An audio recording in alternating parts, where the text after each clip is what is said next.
Hello, this is Miss Waters, and this is the first time you've heard my voice.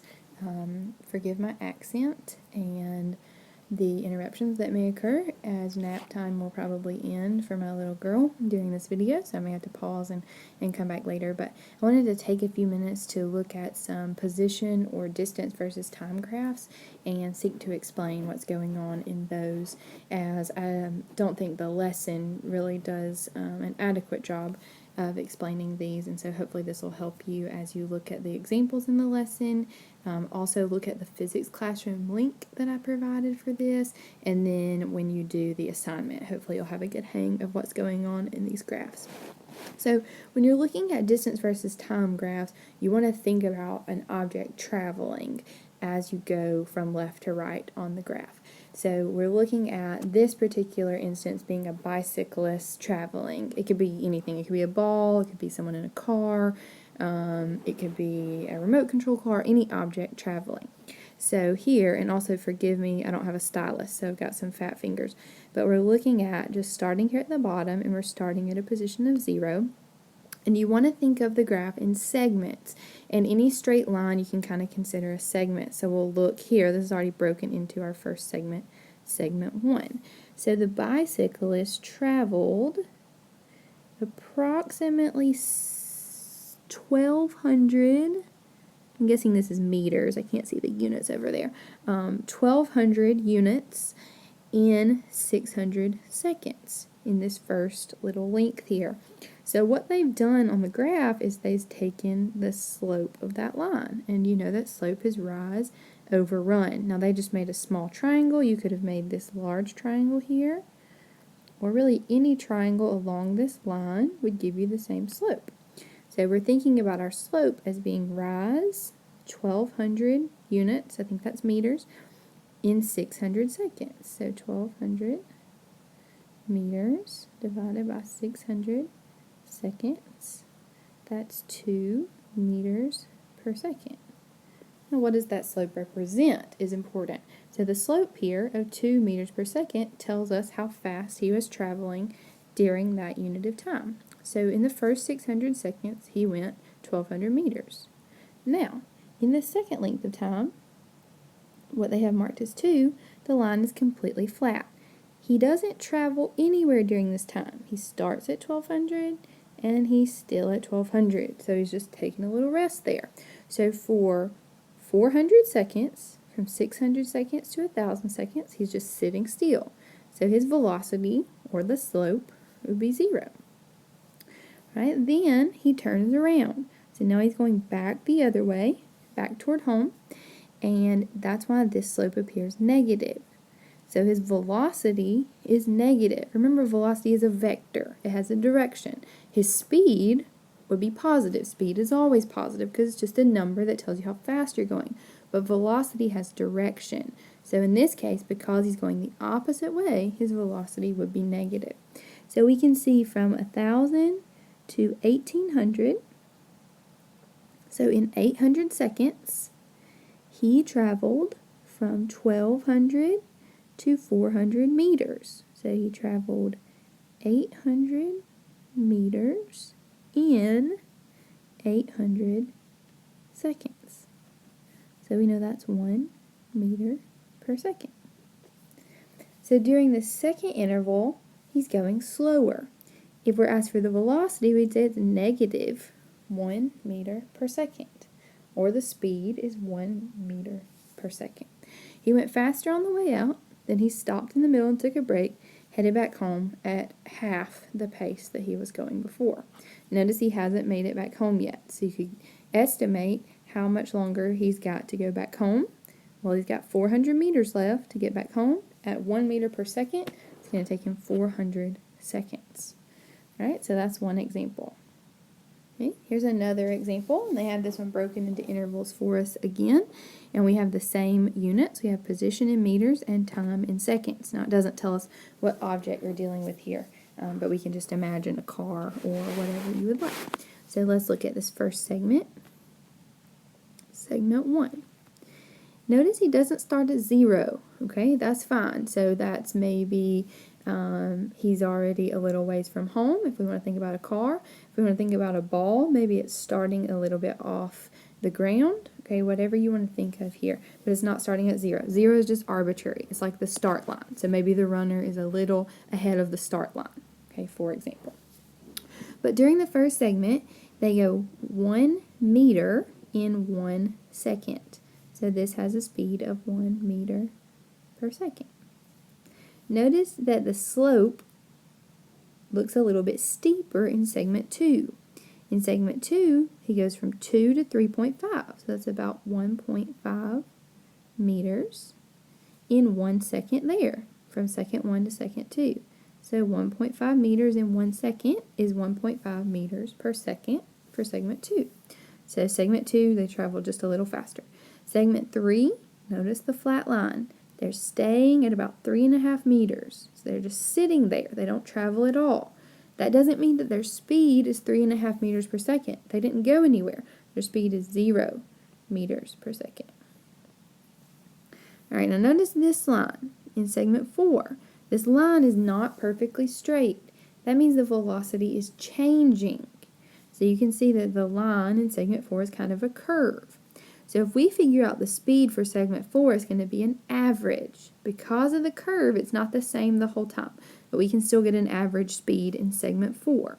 So we go from about 3.5 seconds to about 5 seconds in 1 second. So that's 1.5 meters, 3.5 meters to 5 meters in 1 second. So that's 1.5 meters per second in that segment. Now what's happening in that segment? Are they getting faster or getting slower? We think because it's going up, they must be getting faster, but think about this. At first, the slope is pretty steep. The slope is your speed. Then as you get closer and closer to this tip, the slope actually flattens out. So if you think about tangent line, if you've had that in math class, the tangent would actually be flat at the top there. Okay, what's happening at the top right there? Notice it's going up, up, up, up, and then he turns.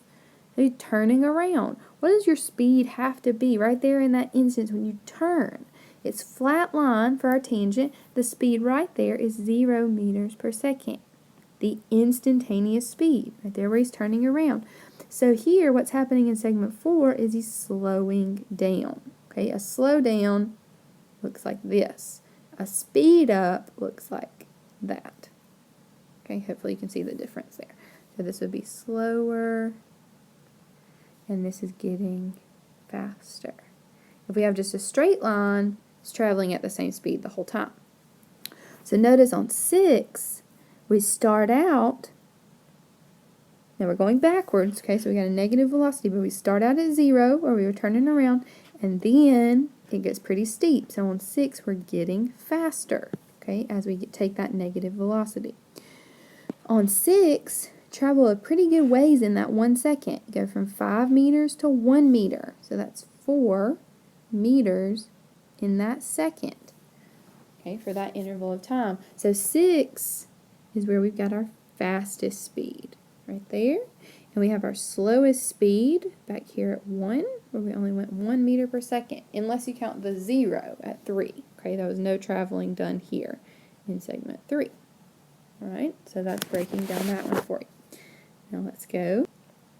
Okay, this is Marie's trip to work. Okay, we got our distance from home. This one's in miles. And now we have our time in minutes. So notice the units will be different here. So the first thing Marie does is travel from A to B. So she gets 5 miles from home in that first segment. And it takes her 5 minutes. So 5 miles in 5 minutes. She's traveling at about 1 mile per minute, or that could also be called 60 miles per hour, right? If you go 1 mile a minute, it goes 60 miles in an hour. So that's what she's doing during that first segment. But for some reason, it appears that she turns around and goes back home. Okay, maybe she forgot her keys or something. So from B to C, she travels from 5 to 0. So that's negative 5 miles. And it takes her from 5 to 10 minutes. So that's another 5 minutes. So that's negative 1 mile per minute, or negative 60 miles per hour. I'm calling that negative as her velocity, but her speed is the same in there, 60 and 60. All right, so she gets back home, gets whatever she had forgotten, her bagel, whatever, and then she heads to work. From C to D, she's traveling a lot slower, you can see. So she goes from C to D, so she goes about 7 miles, but it takes her 15 minutes. Okay, 7 miles in 15 minutes. So 7 divided by 15, she's at about 0.46 miles per minute. Or we can multiply that by 60, 28 miles per hour. 60 minutes in an hour, okay? So going pretty slow there. Maybe there's some traffic on her way to work. Now she gets to D to E. What's she doing from D to E? She is sitting there, okay? Maybe D to E is a serious traffic jam. Now, could D to E be a red light? Potentially. But it doesn't make much sense because it is 5 minutes that she's sitting there. So not likely that she's sitting at a red light for 5 minutes. Could she have stopped by Chick-fil-A? Absolutely. She could have waited in line there for 5 minutes, and that could explain that line, okay? But she's sitting. All right, then she gets back in her car or gets through the traffic jam or whatever. E to F, she's going at a much faster rate. You can see that slope is much higher. So she goes from 7 to 20, so that's 13 miles in 10 minutes. So that's 1.3 miles per minute. Traveling pretty fast now.